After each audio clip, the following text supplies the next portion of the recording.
And welcome back to In the Nest, an Emmaus Athletics podcast on the campus of Emmaus Bible College. I'm your co-host, Matthew Tomlinson, and we're here with a very special guest, Coach Neil Pitman. Coach, how are you doing? I am doing very, very well. We really appreciate you being here on the podcast and just talking about your experience as Emmaus, as a student, as a coach, and just the history of Emmaus volleyball, because man, we had some good years. Yeah, and I'm really happy to be here, but I'm a little confused because I did think this was a Taylor Swift podcast that I was coming on. So I actually may not be exactly prepared for what you're going to ask me. So apologies. What's your favorite album? Oh, it's Folklore. Folklore, okay. Moving on. No, I'm just kidding. I mean, how much time do we have? All the time in the world. Ooh, I like that. All right. Until both our wives are calling saying, where are you guys? Get off the podcast. Stop talking about volleyball and Taylor Swift together. Yes. But yeah, speaking of volleyball, Coach Pitman, you served as our volleyball coach for 11 years, from 2009 to 2012, and then 2015 to 2021. You are an alum of Emmaus. You graduated in 2002 in the Computer Information Systems program. 2018 National Coach of the Year, 134 wins, including that back-to-back conference champions, made it to the Final Four in the national championship tournament. And what was it, 47-11 in those 2 years? That sounds right. Which is awesome. But yeah, I just want to talk to you about the history of Emmaus, your experience here. So let's go back to the very beginning, when you were a freshman, before you were a freshman. Okay. How did that process come to getting to Emmaus start? Okay. So my family lived in Canada, which is actually where I learned how to play volleyball. Men's volleyball, pretty big up there. And then my dad got a job at Emmaus in the 90s. So family moved here. And so it was the natural progression of being a faculty kid and being around Emmaus. And it just, after high school, I was like, this is where I want to go. This is what I want to do. So when I came to Dubuque, I played volleyball, club volleyball, so USA club volleyball, like a lot of the women play around As a Canadian, I was like, this is what I'm doing. So yeah, that's what led me to Emmaus. And then I was here for 5 years. And like you mentioned, doing the computer program that started during my time here. So it's not that I was a bad student or just really liked to be at Emmaus, which I did, but I changed my major, to complete it. So it took that 5th year. So did we have a club volleyball team at the time? No. I played some intramurals. Gotcha. Yeah. Mm-hmm. Yep. So that's how I got to Emmaus start. And then you graduated in 2002 Yes. with computer information systems. Yes. And then what got you into like volleyball, coaching volleyball after that? Right. So when I was at Emmaus, I played intramurals. I kept playing like in tournaments. Like I still played in leagues, like indoor league, men's league at Clark College. Did a lot of grass and sand tournaments. So I was actively playing volleyball. But then, so it was my senior year. My mom was actually working at Tri-State Christian School. And so then that shout out Huskies. Yes. Shout out Huskies. So there was a connection there. And then it was a new program there that had been going just for a year. And then, so through my mom, I found out that they had a need for an assistant coach. And it's not something I'd ever thought about doing, but I was like, yeah, I'll check it out. Why not? Why not? And little did we know. So I started there the first 2 years as an assistant coach, and it was really interesting because I was like, this is going to be so easy. I know volleyball. I've played a lot of volleyball, and I'm going to go. It was assistant coach for high school and head coach for middle school. Oh boy, girls, and I was like, yeah, no problem. Middle school. Yeah. Volleyball is a whole nother. So, but honestly, like I look back at like that formative time, it was really, really great because it really made me be like, hey, I might be a decent volleyball player. How do I teach this? Yeah. I have no idea. Right. So it was how do you communicate? How do you coach well and understanding to trial by fire for sure. So yeah, so 2 years as assistant and then the rest of the time, whatever it was, maybe 5 more years. I'm really bad at math. I'm sorry. First, 1001 1001. So then up until 2008 as head coach at Tri-State, and that was really, really fun, great experience there. And then so 2008 you were still coaching at Tri-State. Yes. And then 2009 is when Emmaus decided to start an intercollegiate women's volleyball team, which was our first year ever. How did Like, did they approach you, say, hey, we want to start this, will you coach? Or was it like, hey, if we start this, will you coach? How did that kind of go along that got you on board to starting your Emmaus again journey? Yeah. Okay. So a couple things. My good buddy Juice, Justin Smith, was athletic director. I think in alumni relations, kind of hybrid role. He did at the everything time. at the time. He had like 47 hats that he had on. So he'd been in contact with me, not to recruit me, but just like when club volleyball was going on, which I believe was 2 years maybe of when they were playing against other intercollegiate programs. He just kind of let me know, like, hey, we're doing this. I should check this out. Like, just but actually, I was thinking about it today, and like the actual real spark of it was I was eating Chinese food with my wife. I think at that Great Dragon, that place by Target. Still there. Yeah, still there. Haven't been in years. I don't know what it's like now. But so we were there, and I remember Tim Iverson came in, and he came over to me. He's like, "Hey, you still coaching at Tri-State?" And I'm like, "Yeah." He's like, "Ever think about moving over to intercollegiate volleyball?" And I was like, "Wait, what?" So that was the first time I'd heard about it. So you can really, he was the very first one. But then, obviously I'd been talking to Juice, and so then it was a good transition because my wife was teaching at Tri-State at the time.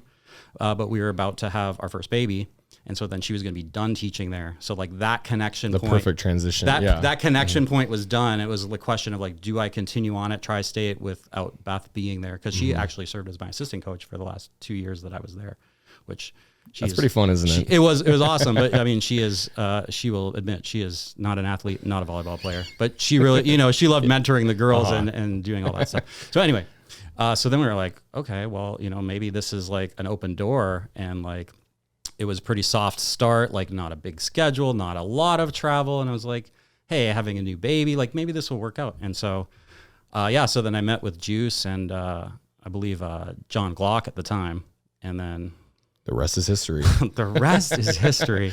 How would you say, like what was your mindset, or how would you go into it with the mindset of like, okay, like we are starting this program from the bottom, like we're building it from the ground up. How do you just go in there like the first year, like, okay, we'll see what we have, we'll go into that and then kind of build off of that? Or how would you say like your mindset was going into that? Because clearly it worked out in the end. Yeah, I mean, going into it, I don't recommend anybody do that. It's but I mean, here's what I'll say. Over all of this, like my experience at Emmaus was phenomenal, and even that time it was phenomenal. It was just really hard, right? Yeah, and it probably would have been a different landscape if you were like thinking about starting a new program today when you're already established. You're part of the NCCAA, you're part of a conference, you kind of have all that down. Whereas in 2009, I got hired in July. We have games in a month, right? And, basically they had some remnants from the club team that were going to be back. Mm-hmm.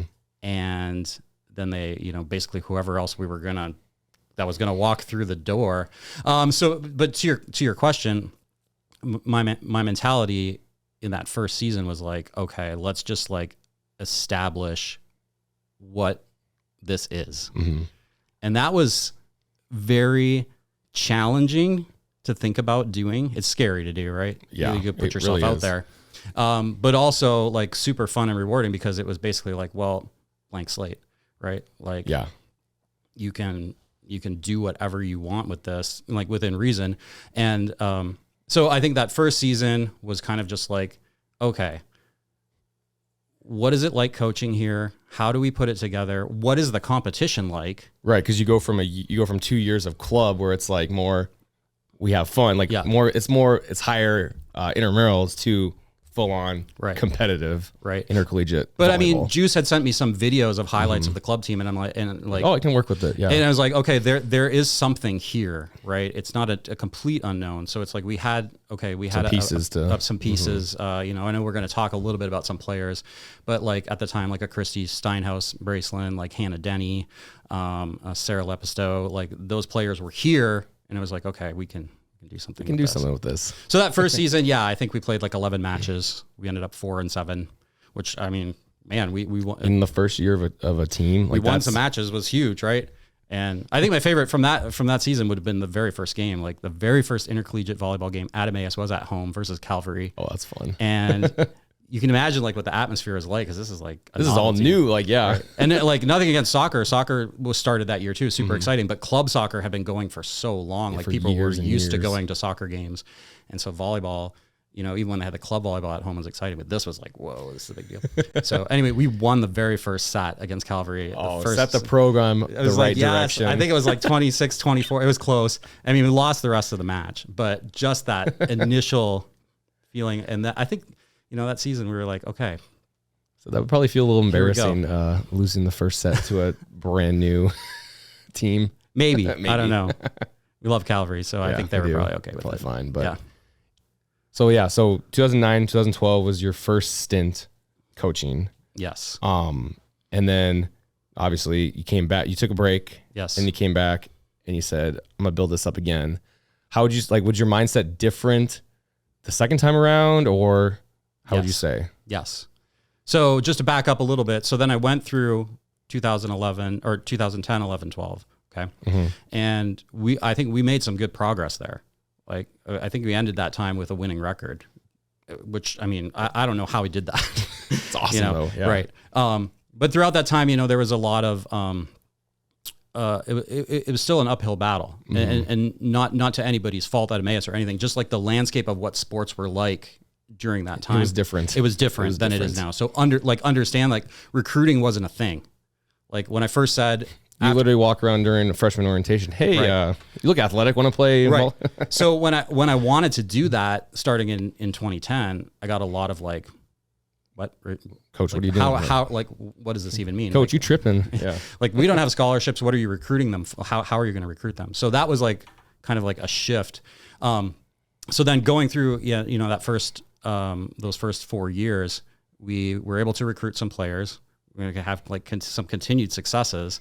And then I decided to take the break because I felt like where things were at and what I was doing, and in my family life, personal life, I was like, okay, it's like I need to step away from this for a while. You know, nothing bad, nothing, no conflict or anything with Emmaus, like all good there. Just personally, I was like, okay, I kind of have reached the end of this phase. Reset, yeah. So, so then you asked about my mindset coming back. So, you know, I took the 2 years off, and when there was an opening in 2015, honestly, I like this story because Emmaus actually reached out to me a couple times, and I didn't even have the conversation with them. I just flat out told them no. And so, I mean, that's what I did. Third time's a charm. Because, well, I mean, just because I was like, nope, this door is closed in my life, like this, not that. And then it was actually the last time John Glock reached out to me and was like, hey, can we have a phone call? And I remember talking to Beth, my wife, about it, and she was like, you know, she's like, you know, I can remember sitting there, and she was like, you know, I think that maybe God is like knocking at your door here, and you're just like slamming it. You're just like, no, I'm not even gonna open it. And she's like, you should pray about this. You should meet with him. You know, you should do that. So she was very supportive in that way, to be like, hey, you know, don't be stubborn about this just because you said no. And so, praise the Lord, you did that. The rest is history. Yes, we ended up meeting. We had a great conversation. But my mindset was a bit different because in that transition time when I was gone, we had joined the MCCC. So that was a component that was important because that is something that I had kind of wanted before that. So basically coming back into it, I was like, okay, I have unfinished business here. And I was like, okay, when I come back and do this, within 4 years, I want to win the conference championship for MCCC. And check. I want to also make a real push to the best that I could for Emmaus to leave the ACCA and join the NCCAA. That was another important check, thing. Which we did 2 years later. So yeah, that I was a lot more, I think I had a lot better handle on things. Spending some time away from things sometimes helps you kind of have that clarity. And I came back and I was like, okay, now before I was like, let's do this to the best we can. It was still great. Now I came back and was like, let's have some definable goals and like, how are we going to do this? And, you know, obviously, that was into the Coach Gra era. So like on the recruiting side, we really kind of stepped those components up. We had a totally another gear with that era of recruiting. And even like you look at all the banners in the gym, like before 2014, and there's nothing. Right. and then 14 hits, and then boom, boom, boom, boom, boom. Like, right. So I had experienced recruiting before in the first iteration, but really with Coach Graw as partner. And if you know Coach Graw at all, just like his personality and the way that he conducts himself, and he's just a grinder. And like us two together, we were like, let's go volleyball. Let's go all out, So I really wanted I wanted to hold on to the same principles and the same way we conducted ourselves in the Emmaus athletic way. I didn't want to give that up at all, but I was like, we can push this to be more competitive than it even was, and let's go, let's do it. And boy, I always joke that like, if I was like, cause I was the class right before we started like fully recruiting for basketball. I'm like, if I was in that position, like now, like I would not be recruited to but yeah, it would have been Emmaus' loss. It would have made right. No. Yeah. So coming back 14, or 15, 16, that was like the foundation was set those first 4 years. And then you came back, and then, man, like those first couple of years, things are really started to get going. And then all of a sudden 17, 18, oh my goodness. Kind of, let's talk about those years of, wow. Yeah. So yeah, like you said, 15 laid the foundation, ended up at 500 record, but really could see, hey, some of the components are here, and a young team, working on the gelling, but like, okay, again, seeing like, what is the competition doing? Where do we need to get to? And a core group of those freshmen and sophomore players were really dedicated to, they finished that season. It was hard, but they finished it, and we're like, okay, we see that we can do this. So we can do something. So 2016, we kind of continued that, had a few more components, but lost a few. So it was a smaller roster, but continued to make strides there, especially in the conference. And that was the year we made it all the way to the conference final, and still think about that game from time to time. Played Ozark, who was an upset in the other side of the bracket. And we ended up losing to them in 5 sets, 16-14 in the 5th. Heartbreaking. But I think, I think I said this to you earlier, like that loss, I think anybody who was on that team can remember it so well. And it was such a hard thing to do. Like, we weren't even supposed to be there. And then, we should have been happy, but then we lost, and it was like so tight. And, but I think that moment was really like a turning point. That was a pivotal point in the program. Yep. Because we had the athletes that had the drive and the desire to be successful, and they realized like, okay, we got like a little taste of this. It's time to go next level, and so that was the last year in the ACCA. We did the ACCA tournament. We ended up well there. I think we did 3rd place that year after that conference loss.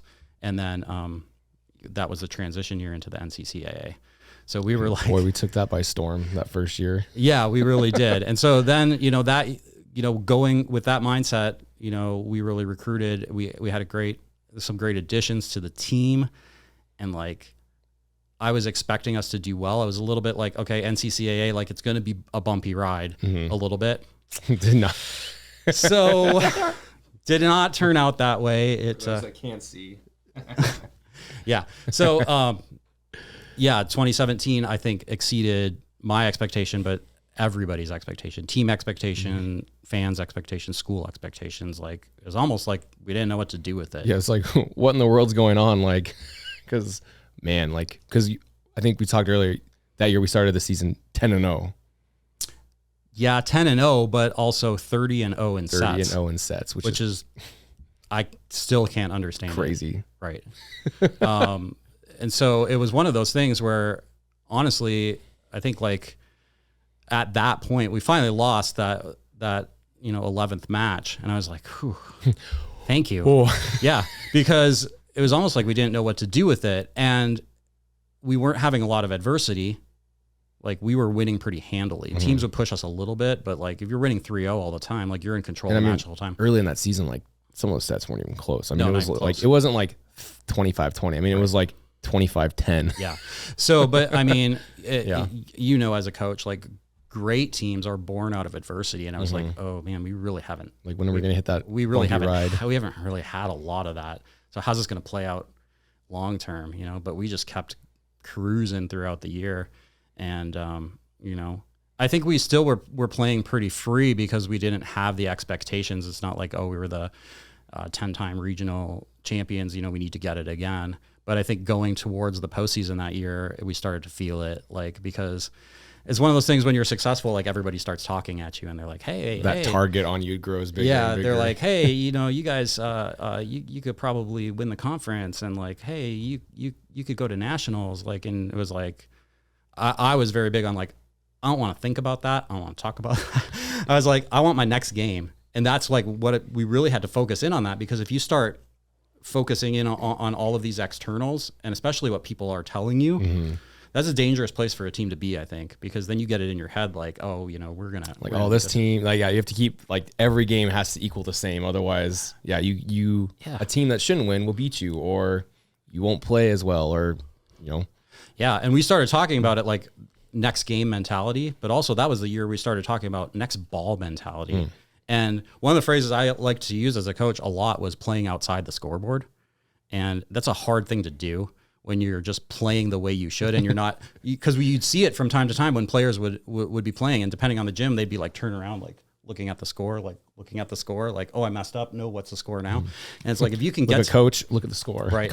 So whether you're winning or losing, if you could get to that same place where you're just executing and not worrying about that. And I know, like, okay, obviously it's always in our head what the score is. Right. But that's like, just conceptually, that's what we just had to start talking about. Even as being a team that was doing very, very well, it still worked the same as if you were a team that was not doing well. You still have that same kind of focus. So anyway, so yeah, 2017, we won the conference tournament at home. Undefeated. Which was a very, very sweet moment and that was one of our goals for the season. We're like, we're going to win the conference tournament this year. So to do it in our gym, I mean, that was the best. That was special. Now, how that winning 2017, going into 2018, as a coach, like, how's your mindset? Like, okay, like, we just came off winning conference. Went to the national tournament. At large bid, yeah.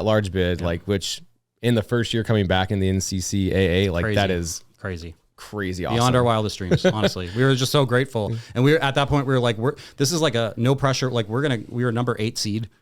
We were like, we're going to go and celebrate our season. That's all we're going to do. Like, so. And that's when it was still in Bob Jones there. So South Carolina. How fun. So how going into 2018 season with, you know, all the lights, all the success, like, how did you prep for that year with the team of like, okay, like, we've tasted success. We've been there. We've been at the highest level.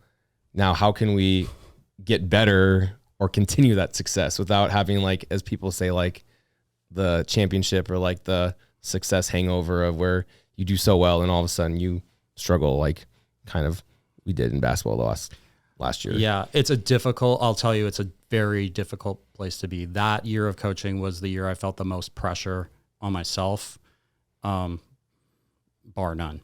And I mean, that you know, that's self-imposed. That wasn't from anybody else, you know, because fans or you know, players, parents, like, they're celebrating the success and they want more of it, and that's what they should be doing, you know. But as a coach, you internalize that a little bit, a lot. Everything. So what my mindset was is that I was like, I knew that was going to be the case, and I knew with our recruits and like players stepping up into new roles that our team would be good, but we might not actually be as strong. We lost Wynne Vandersal, who was like a crazy outside hitter, she was terminating almost every ball we needed her to, and she was very, very good. We'll talk more about her, but yeah. So I was like, we're gonna have to strategize differently, but we're still gonna go for it. We're going for it, and so it was a lot of prayer. It was a lot of honestly that year. I can think I leaned on people more than I had, and probably what I should have been doing the whole time. Like, I could remember meeting with Coach Brown, Ben Brown, and we would go out for breakfast to a Sunshine Family restaurant. It'd be like, you know, 6 a.m. We'd go there for breakfast and just like talk through all these things. And, you know, just, man, there was times where I was like, this is a lot of pressure.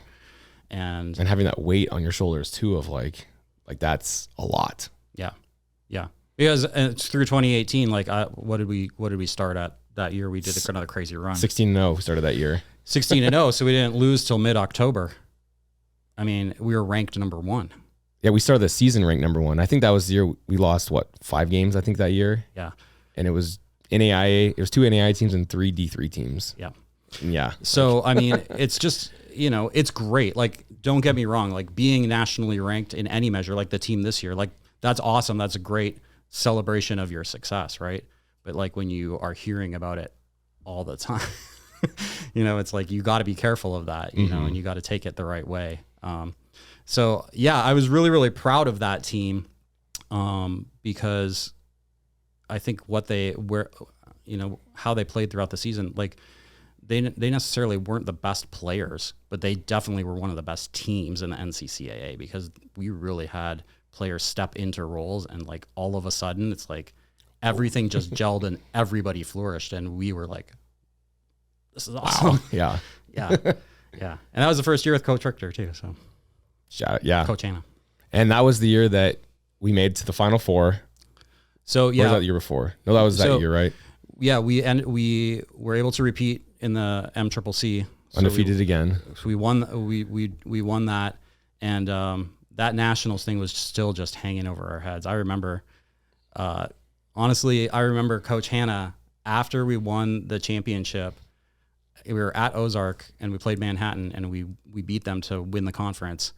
And she was like, Coach, it's okay for you to be happy and celebrate. And I'm like, honestly, Hannah, I'm so sorry. I'm thinking about the next one. And like, that's where we were kind of at, like it was still this like, okay, but regionals is coming, And so,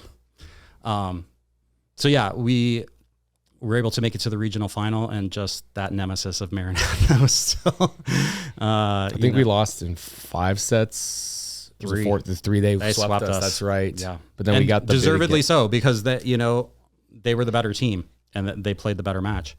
And, we were very optimistic. We're like, we can beat them. We had beaten them for the first time that season at their place, and then they beat us at our place. And so this was the 3rd meetup in the regional finals, and 3-0 swept. Did we know we'd play them a 4th time at nationals? But yeah, so we got the automatic bid. Yep. That was the year that you won Coach of the Year. Yes. And Hannah Postma won NCCAA Player of the Year for volleyball.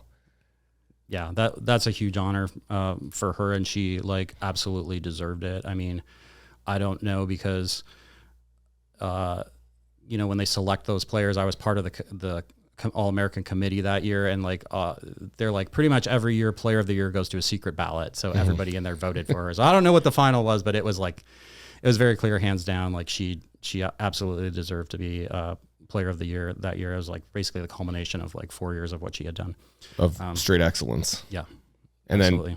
Then that was Paige Sweeney's freshman year, and she was first team All-American, which that was her sophomore year. But she was both All-American both years. And how often does that happen? I don't think she was 2017. Or is it just her first year? Verify. I'll have to look at that. I'm pretty sure it's very rare for a freshman to get All-American.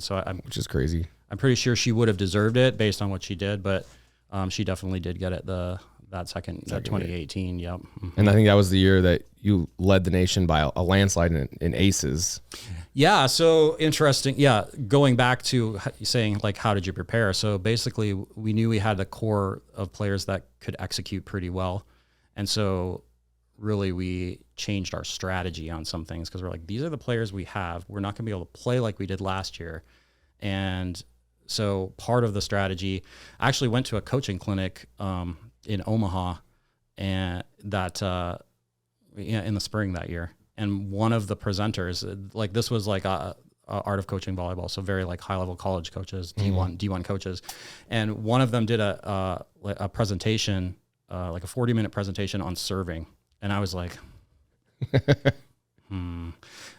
to a lot of fans, like, you may be frustrated when players miss serves. It's like, oh, we just gave up a point, really? Which is true. So there's different strategies in volleyball as far as serving. You could go for like high percentage, never mess up, but then you give the team an easy ball to put back at you, right? Yeah. But then you don't give up a point if you miss. Or you can go kind of middle of the road, like aggressive, get them out of system, or you can go the other extreme and be like, just burn it. And we're going to get as many aces and out of system plays as we can. We're going to miss a lot of serves, and we got to be okay with that. That's where we went in 2018, because we had personnel that could serve really well, like Paulina Valderrain was an amazing server, and we'll talk more about her later too. But, So it was like a strategy shift. We started spending a lot of time in practice on serving. We would watch film of other teams and be like, how can we pick them apart from the service line? And so that probably was a game changer for us throughout the season. Like, obviously we still had to execute everything else, pass the ball well, hit the ball in, all of that stuff. But we just, that was one. There's a very famous volleyball coach, Russ Rose, who coached at Penn State for 45 years or something like that. And that was one of the things that he had said at the clinic that took away was coach the team you have and play to your strengths. Don't coach the team that you wish you had, or the player you wish you had, or the player that got away. Coach the team you have, play to your strengths, minimize your weaknesses. And I was like, that is great advice. Let's do that. I'm gonna take that and run with it. Like that. Like I think like a lot of times like being an assistant coach, like sometimes like that is your mindset of like, okay, this is what I want this team to be, or this is what I want us to do. And it's like, no, like do what you have to your strengths and figure out what that is, and then run with it. And in volleyball, I've seen it a lot, and I was guilty of it too, where a lot of coaches are married to their system. They're like, this is the system I want to run. We're never changing it. This is like, or they'll do variations within it, but like, no, like this is the way we think is the best way to do it. But it's like, I had to really turn the corner on that my early years at Emmaus. I was like, I don't have the players that can execute this, so I'm going to have to simplify something. And even if it's not my preference, we're going to try it this way. Like, a lot of coaching volleyball at the D2 level for NCCAA is like a lot of ball control. Like the teams that control the ball well, they can pass it, like control the ball well in all aspects. Those are the teams, like probably if you were able to crunch the numbers exactly, you would see the trend. Like those are the teams that win the most. So teams that can serve the ball in, hit the ball in, pass the ball to the setter, like all of those things, control all the way. And it's not the defining thing, but it's one of the big ones. So, I mean, all those really add up. Yeah, for sure. Right. Yeah. So 2018 team, what a year that they had. And then you had 2019. Obviously, we didn't play 2020 because of COVID, and then your final year 2021. I mean, that 2018 team, we graduated a lot of talent. So how would you say, like, coming off of that championship run, those fabulous seniors going into 19, then 2021, was it like, I'm sure like. Well, because that 2018 team was awesome, but also keep in mind, like, is the culmination of like all those years of work of coming 14, 15, of starting back in 15 and being like, this is kind of like our goal. Right. And then like those players, it was their culmination, like of all of that. So it was like, just like a super emotional time. And like, we were down there in South Carolina, like so tired. Like we'd left everything on the court. The season's long. We drive there. It's already snowing. We're like, what is going on? So yeah, talk about coming back to that. We knew it was going to be different. We're like, okay, we have some remnants of that team here, but we've lost so many, through graduation or just moved on from Emmaus for the right reasons. And so I'd say, it was pretty tough, but we had tempered our expectations, and it was kind of nice because I think that year, we did better than we should have. I think we ended up at 500. Yeah, 12-12 that year. Okay. But we also finished second in conference and made it to the conference tournament championship, which we on paper, we shouldn't have been. And I think Coach Hannah and I talked, we were like, that year we had a lot of like reverse intimidation of opponents where like they'd be like, all right, we're in trouble. Like Emmaus, like we should be able to beat them. And then we would just end up winning. But I mean, just a testament to the players that like they realized things were different. The players that were returning, like a lot of them got slotted in different roles. A lot of players started for the first time. We had new players. And so, it was really supposed to be like, okay, this is going to be like a slight reset, rebuild into 2020. And especially losing like a 4-year setter who's probably the greatest volleyball player of all time here. Like that, a setter alone, like that's the quarterback out there. Like that's just totally different. Right. Yep. So that's big difference, but I mean, thankful for those years that we had. Let's talk a little bit about Coach Hannah and Coach Megan, since you were able to coach with Coach Hannah. She was your assistant coach for 4 years, 3 seasons. Yep. Talk a little about the experience you had with her and what you see that she's been able to do well now as the head coach here. Yeah. So Coach Hannah, let me back up a little bit. So in 2017, I had promoted a manager, Abby Hoyt, to be assistant coach. Okay, that was 2017. And then she had gotten a teaching job, so she wasn't going to be back for 2018. And so then I was like, okay, we're going into this, like, we won the conference, we went to nationals, like, I'm going to need an assistant. Like, I can't run this on my own. Right. Like, you need somebody who's going to be able to come alongside these players and help mentor them to get back to where we want to be. And so going down the list, scratching my head, like, who can it be? Like, asking for referrals, like, finding nothing. And finally, so Beth, my wife, and I were talking one weekend. We're like, okay, we're going to pray this weekend, like, specifically, like, that the Lord would bring an assistant coach that we need. Or if not, if the answer is no, then I was like, I'm just going to do it myself. That was where we're at. So we prayed that weekend and got a text from a very good friend and said, hey, are you still looking for an assistant volleyball coach? Hannah Richter just moved back into town. You should talk to her. I was like, what? The Lord answers prayers. True story. So Hannah and I end up meeting, and you can ask her side of it. I think she probably met with me like as a courtesy. She was looking for other volleyball. She was looking for other coaching positions. I think she had talked to Senior and maybe Clark elsewhere. I don't know. But yeah, so we ended up meeting at Caribou Coffee, and we just like had a great conversation. Like we ended up like really clicking, and it just like happened. Like she's like, yeah, I want to do this. Let's do this. And so having her that year in 2018, honestly, was probably like a behind the scenes, but like a huge reason that team was so successful, because she was able to come in, bring a wealth of knowledge, coaching experience, and, be a mentor to the girls, and also be like different than me. Mm-hmm. And someone also who is not afraid to be like, coach, that is a bad idea. And that's what you need. Like, that's what you need in an assistant coach, to be like, hey, have you really thought this through? Because I'm thinking this. And like that iron sharpens iron thing, so important. Mm-hmm. So I can't say like enough, like what a difference she made in the program that first year coming in with a new baby and like just a change in life, moving back to Dubuque and all of that. Like, man, what a wonderful thing that was. And then, continuing on through 2019 and coaching with her in 2021, same thing. Like we worked really, really well together. So that was, when I thought about leaving, that was such a hard thing to think about, because I had such loyalty to Coach Hannah. I was like, this is going to be hard to be like, hey, I'm sorry, I need to step away. But I have to say just how incredible, like so proud of her. If there was anyone that I would want to be leading the program, like there is no one else, no one else at all. I think that she has such a great mind for the game. She understands it. She's intuitive in a lot of ways.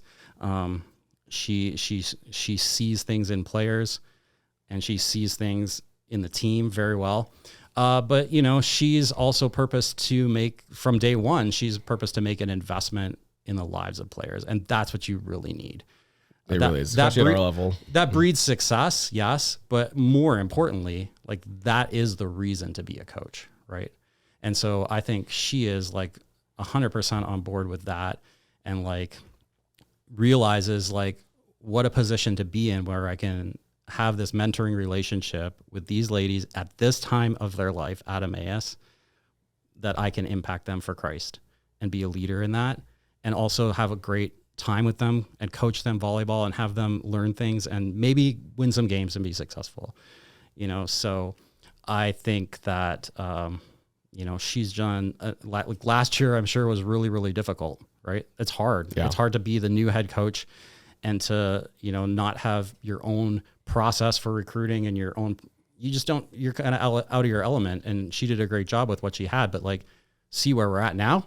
Like, oh my goodness. The jump between last year and this year, like, wow. Right. And so like, there is no doubt in my mind, like she is such a capable coach and like, just, she's going to continue to do great things. And I'm saying it right now. She should be regional coach of the year. Absolutely. And if she's not, that's a shame. You heard it first from Coach Pitman. Yeah. Yeah. I'm super proud of her. Yeah. We're so thankful for what you were able to teach her when you were coaching here, and then having her take over and just the position that we're in with volleyball. Like, it's going up. Like, we're so excited. Just not even just volleyball, but soccer, cross country basketball. Like, Emmaus athletics has really taken huge steps, even like the last couple of years, even since I played, since you coach. Like, man, like there's just so many exciting things going on. It is exciting. Yeah. Looking ahead, can I just talk about Coach Megan too? Yes. Yeah, I can talk about Coach Megan. Okay, so I'm just like so grateful to see them as partners, because, I think they bring different things to the table, especially, Coach Hannah, Coach Meg is able to take care of like a lot of my administrative stuff, which is like, sounds like a small thing. Like, as a coach, there is a lot of things that need to be done. And to have someone be like, hey, I'm going to take that off your plate. That's amazing. I'm going to order food. I'm going to book hotels. I'm going to do expenses, whatever, but Megan served as manager for 2 years and then ended up playing in 2019. Like, she really has every experience that you could have on a team. But, I think for someone like her to be a manager and then move and come back and play, like, that's tough enough as it is. That was a brave thing for her to do. Yeah. I mean, seriously, really, that's, but I think that maybe, hopefully that season gave her a lot of experience that she took in, to being back on the floor and then taking that into the coaching role. But what I will say is this, someone like Meg that served as manager, that's a pretty low job for, being part of the team. Is like, oh, hey, I know we just traveled and I know it's midnight. Can you make sure all the laundry gets done? And change it and switch it. Like, yeah. But somebody needs to do that. Mm-hmm. And somebody who serves like that and like is already from 2017 is like giving themselves to service of the team. Like, of course she should be the assistant coach. It makes perfect sense. So I love to see them working together. It's like, and it's so fun to see them interact and just how they they work so well together. Yep. Like, they really do. Like, they love that they have to support each other and just for the game and for these girls. Like, it's really, really cool to see. Yeah. It's really cool. And I'm only seeing it from the outside, you know what I mean? But I've talked to Coach Hannah, and they're just a great team together. So they really are. We're, like we said, we're really excited for it. Yep. It's awesome. But yeah, speaking of players, with our 15-year history of the program, 14 seasons, there's been a lot of really talented players. Yeah.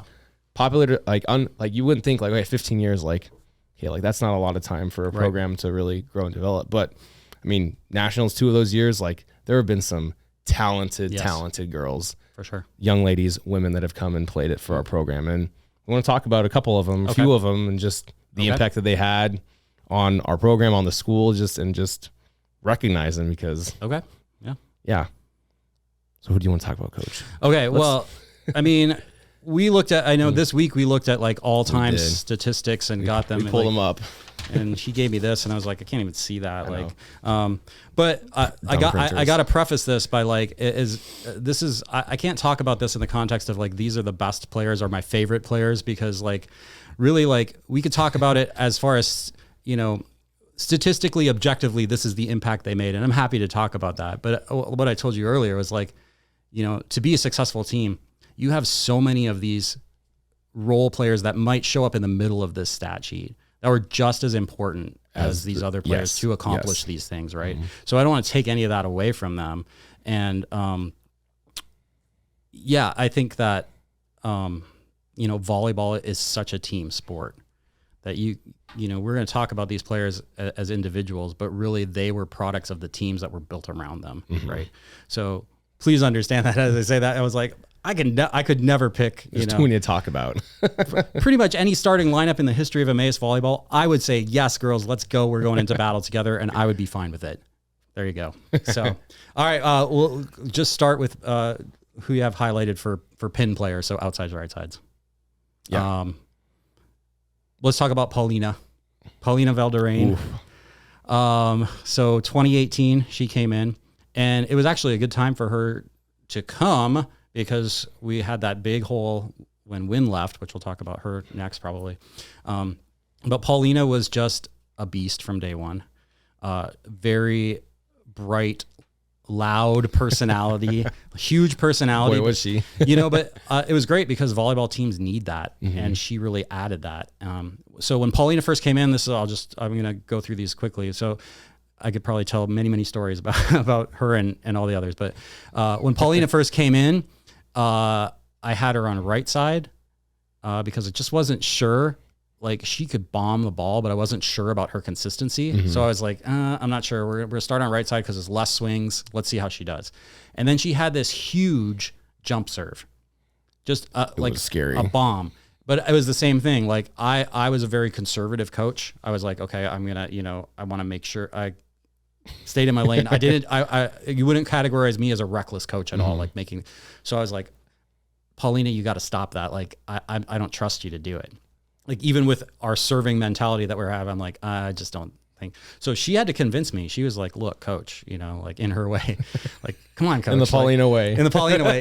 Come on, coach. Like, we're going to, you got to let me do it. And I mean, she did miss a lot of serves, but in our strategy of what we were doing that year, I think like I don't know what the spread was in the NCCA, but she by far was number one. I mean, I think I remember there was one game where she had like 10 aces in a row, and it was like... Yeah, I mean, teams would be afraid of her, and like even if she didn't get the ace, it was hard for them to pass. And like you could see when she went back, and if she missed her first one, the other team being like, we lucked out for collective side. Yeah.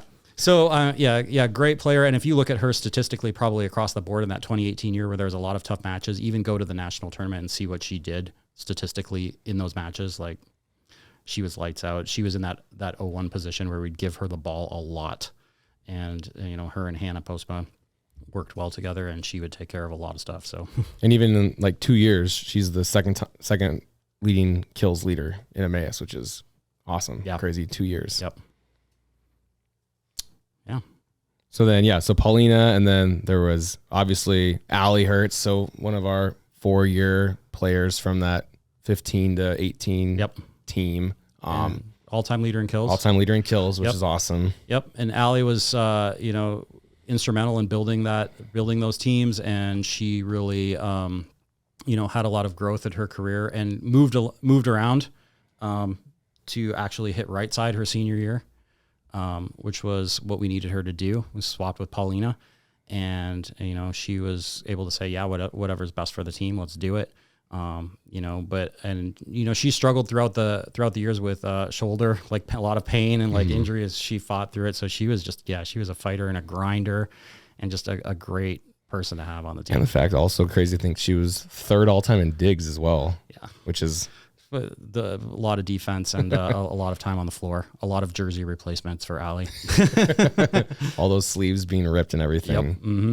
And then Wynne Vandersall. Okay. So what a hitter. Yeah. She could jump out of the gym. She was very, very, just a very, very sweet person. But like when she got into game time, it was like beast mode. Yeah. And she did everything. But again, she was in that same position as Paulina, where it's like she got a lot of attempts. We'd give her the ball a lot, and she really did carry us offensively for, and when you have players like that who are so dangerous offensively, it really helps the whole team because it frees everyone else up, because everybody's like, oh, we're going to go here, but now we're going here, and so that makes you dangerous it makes those less beast mode players better because they have more opportunies, because the defense is so focused on the power hitter of what they think is. And I love the story you said the other day about when it was at Nationals when you were going to tweak. Oh yeah, it wasn't Nationals. There was a time where I was thinking about tweaking the rotation, and she basically, in her very sweet way, and she would never brag or say this to anyone else, but she said to me, she's like, ball coach.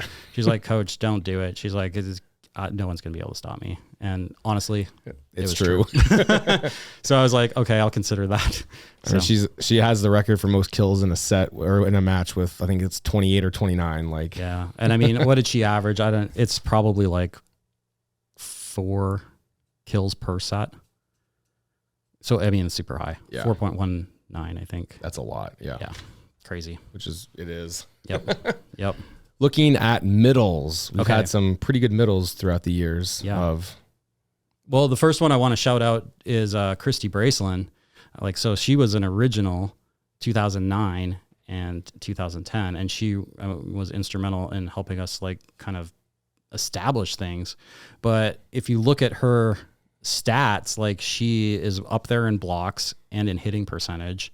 But you have to remember what's so cool about that is she wasn't playing on like high caliber teams. Right? Yeah. So she was carrying a lot of weight there, but like if you, and speculation, but like if you took her and put her on one of those later teams where it's like things were firing at a whole different level, like how much better would have been? Right. Probably. Well, the fact that she's up there with a year of 11 games, like Right. she's up there statistically, like, yeah, like. So she's got that, and then she had the whatever we did 15 or 25 games in 2010. But yeah, it's pretty crazy. Yeah, so she was a fantastic volleyball player. And the thing about Kristi I always remember is no matter what, she always had a huge smile on her face, not a fake smile, like always huge. Like no matter what, she'd encourage the team, and like whether she got blocked or whether she like hit some girl in the head, she'd just be like the same. Like, this is awesome, guys are playing volleyball. So I still remember that about her. So it was amazing. All right. Who else do we have in middle?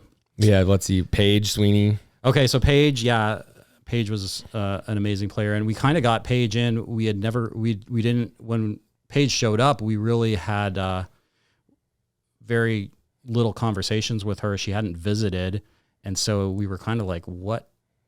I remember talking with Hannah Postma about it, and we're like, what is Paige going to be like as a player and hitter? And then after that first practice, we were like, hello. Hey, welcome to Emmaus. She was the final piece of the puzzle that we needed.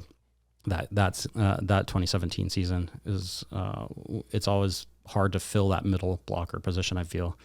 I think she led the nation in blocks that year too. Yeah, she was definitely a very, very strong middle, and I think that she got better at Emmaus than her previous playing like in high school. Just for the fact of working with Hannah. Mm-hmm. Those two, like probably of anyone else that I've ever seen play middle, their timing was just there.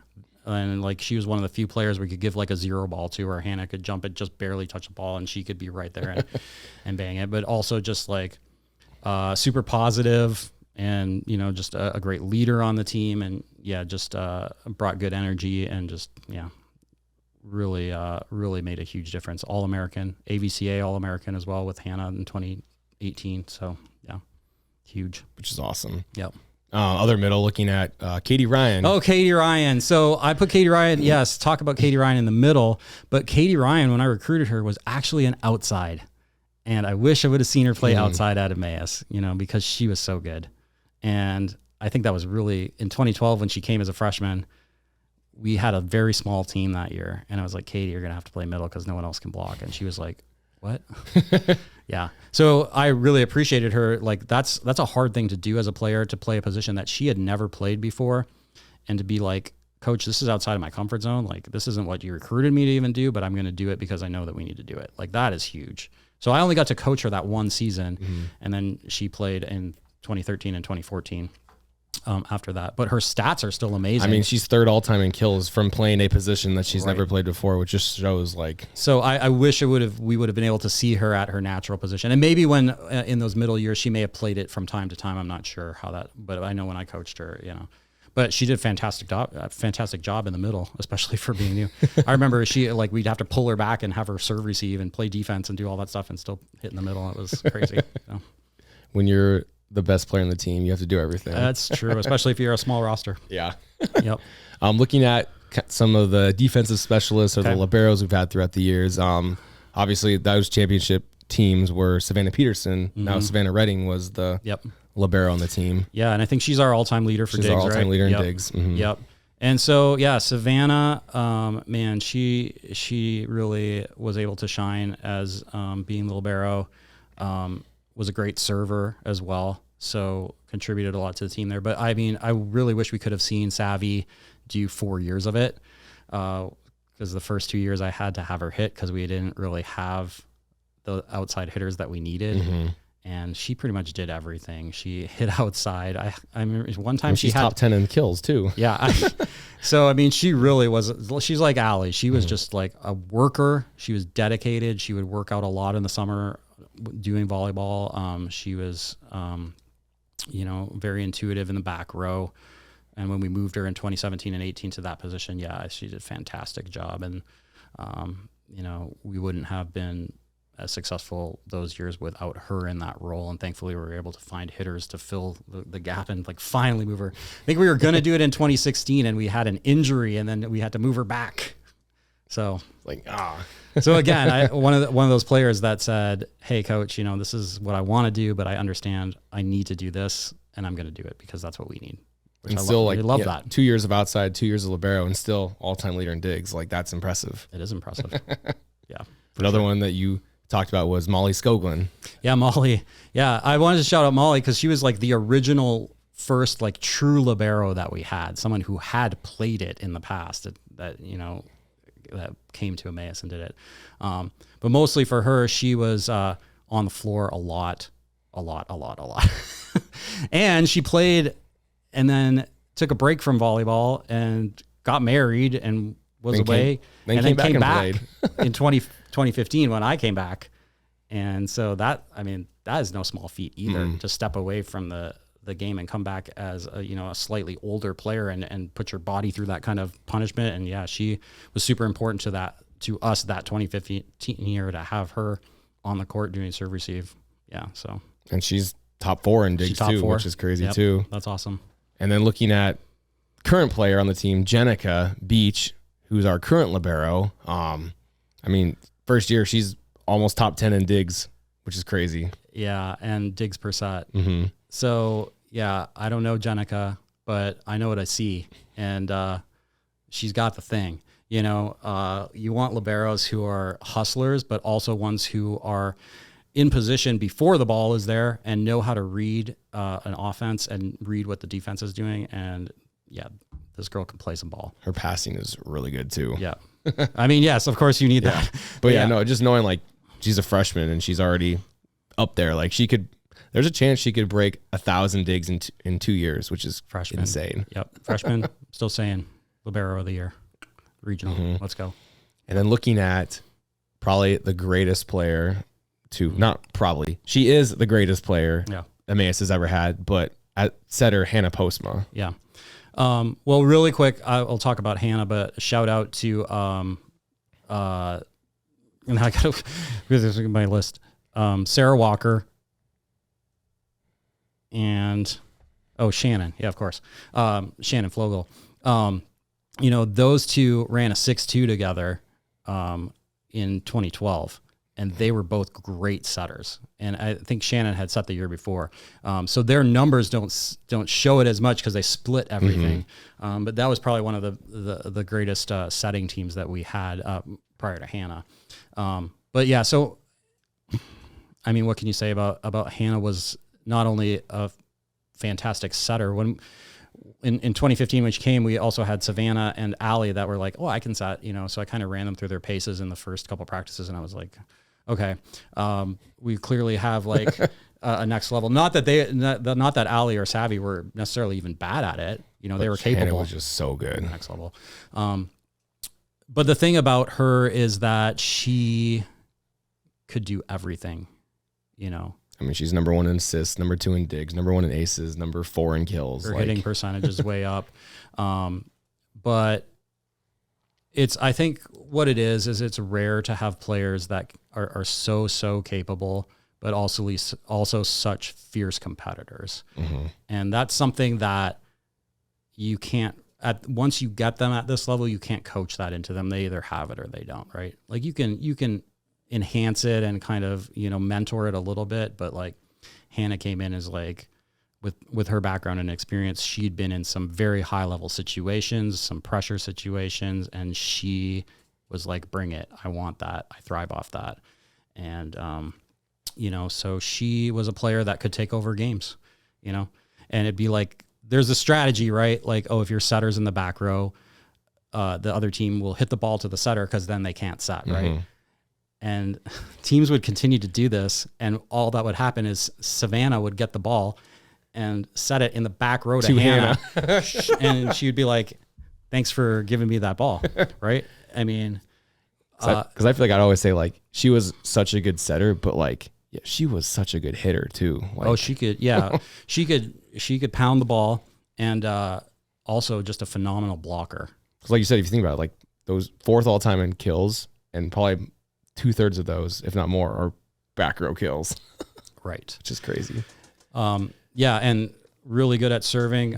We talked about this at the game. You know, like we almost, after Hannah was gone, we started calling it the postma, because what she would do is she would be on the service line and she would like find the libero on the other side, which traditional strategy says, okay, don't serve the ball at the libero because they're their best passer over there. Serve it at someone else.